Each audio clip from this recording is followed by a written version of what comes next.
प्रधानमंत्री नरेंद्र मोदी ने ऑक्सीजन की उपलब्धता और मेडिकल कर्मियों की संख्या बढ़ाने के लिए कई अहम फैसले किए हैं। सबसे बड़ी बात यह है कि जो नीट और पीजी एग्जाम है उसको इम्तिहान कम से कम 4 महीने के लिए टाल दिया गया है। जो कोविड की ड्यूटी 100 दिन पूरी करेंगे उन मेडिकल कर्मियों को सरकारी नियुक्तियों में प्राथमिकता दी जाएगी। इसके अलावा मेडिकल इंटर्न्स को भी कोविड ड्यूटी में लगाया जाएगा। कोविड के हल्के मामलों में एमबीबीएस के फाइनल ईयर के छात्र टेली कंसल्टेशन कर सकते हैं, साथ ही उन्हें निगरानी के लिए भी लगाया जा सकता है। 100 दिन कोविड ड्यूटी पूरी करने वाले मेडिकल कर्मियों को विशिष्ट प्रधानमंत्री कोविड राष्ट्रीय सेवा सम्मान दिया जाएगा। हमारे सहयोगी हिमांशु शेखर हमारे साथ जुड़ गए इस खबर पर चर्चा करने के लिए। हिमांशु, कल काफी लंबी बैठक पीएम नरेंद्र मोदी की हुई थी जिसमें यह फैसला किया गया था। ये सुझाव भी कई जो वरिष्ठ डॉक्टर हैं उनकी ओर से आया था कि जो फाइनल ईयर एमबीबीएस के छात्र हैं उन्हें सेवा में लगा दिया जाए ताकि जो कमी हो रही है डॉक्टरों की उसकी भरपाई हो सके। नर्सिंग के जो स्टूडेंट्स हैं उनको भी लगाने की बात थी। क्या अहम फैसले इस बारे में किए गए हैं?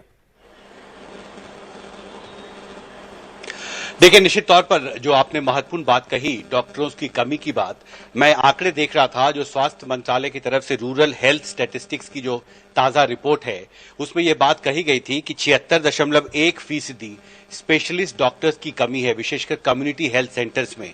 और ये एक साफ तौर पर एक संकेत भी था कि जो भारत के पिछड़े इलाके हैं, दूर दराज के इलाके हैं, जहां पर लोग ज्यादातर कम्युनिटी हेल्थ सेंटर्स पर निर्भर करते हैं, वहां पर अगर 76.1% स्पेशलिस्ट डॉक्टर्स की कमी है और इसमें बहुत सारे आंकड़े भी आए थे उस वक्त, कई सवाल, बहुत चर्चा भी हुई थी देश में।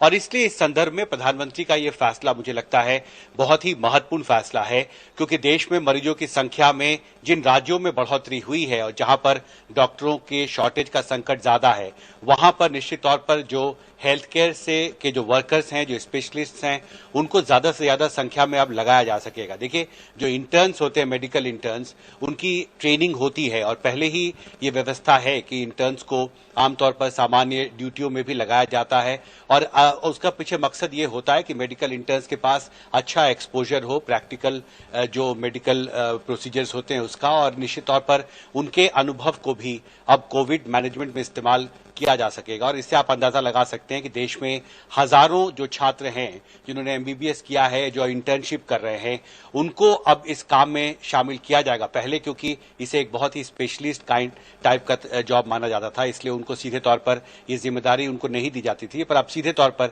उन्हें शामिल किया जाएगा। टेली कंसल्टेशन जिसकी जिम्मेदारी अब एमबीबीएस के फाइनल ईयर स्टूडेंट्स को दी गई है, इससे भी हजारों छात्र हैं, उन्होंने अब तक जो कुछ भी सीखा है अपने मेडिकल स्कूल में, उसका कुछ इस्तेमाल जो आम मरीज हैं जिनका घर में रहकर जो ठीक हो सकते हैं उन्हें सलाह मशवरा दे सकते हैं। और इससे जो लोड है सिस्टम पर, हेल्थ केयर सिस्टम पर, उसे कम करने में निश्चित तौर पर मदद मिलेगी। और मुझे लगता है कि प्रधानमंत्री ने आज ये जो फैसला लिया है उसे बहुत जल्दी लागू करने की प्रक्रिया भी शुरू होगी, जिससे कि हेल्थ केयर सिस्टम पर जिस तरह की शिकायतें और सवाल लगातार उठते रहे हैं इस कोरोना संकट के दौर में, मुझे लगता है कि हजारों मेडिकल स्पेशलिस्ट जो हैं, चाहे वो अभी पढ़ाई कर रहे हों या इंटर्नशिप कर रहे हों, उनकी सेवाओं को भी अब कोविड मैनेजमेंट में उसका इस्तेमाल किया जा सकेगा और इससे लोड हॉस्पिटल्स पर कम होगा। जी।